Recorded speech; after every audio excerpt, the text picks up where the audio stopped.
Président, je souhaite intervenir moi sur le sujet de la sécurité civile. C'est ça d'avoir un vote finalement par programme et non pas par mission. Donc le vote du budget départemental doit garantir un financement à la hauteur des besoins de nos services publics essentiels. Parmi eux, le service départemental d'incendie et de secours, le SDIS, qui est au cœur de nos préoccupations. Je tiens à exprimer mon indignation face à, je cite le document, une dotation de crédit au SDIS en baisse dans un contexte d'intervention en très forte hausse, supposant un effort très significatif du SDIS sur son budget. Quel effort le SDIS peut-il faire sur son budget? Revoir le calendrier des investissements, les rénovations et constructions de casernes, une baisse de subventions à l'UDSP, limiter les formations ou encore faire baisser le nombre d'interventions? Sur ce dernier point, qui est à l'ordre du jour pour les pompiers volontaires de notre département, comment pouvons-nous envisager une telle hypothèse alors que sur le terrain, les interventions, et le document le dit, les interventions des pompiers augmentent chaque année, plus de 17% en 2023. Qu'il s'agisse des secours à la personne, du relevage à domicile, des accidents ou encore des incendies et des inondations, comme nous en connaissons plus que jamais. Ces prévisions ne reflètent pas la réalité vécue par nos pompiers, qui subissent une pression toujours croissante.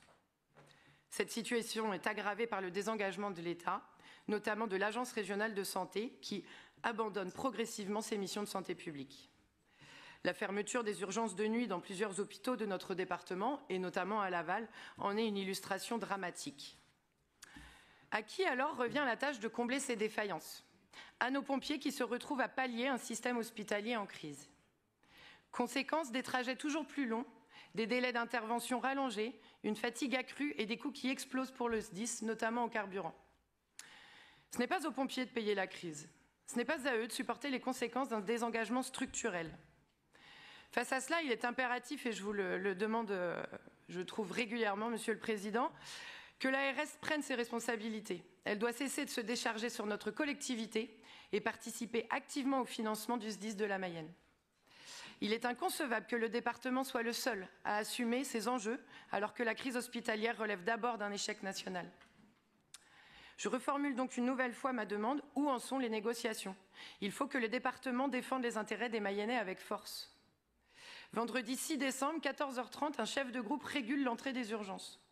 Les urgences de Laval sont bondées et devant des files de camions rouges et blancs, des pompiers et des ambulanciers qui attendent pour déposer des victimes.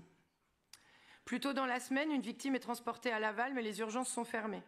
La victime doit être transportée à Château-Gontier. Restriction budgétaire, il est demandé aux pompiers d'attendre une ambulance qui, elle, fera le trajet.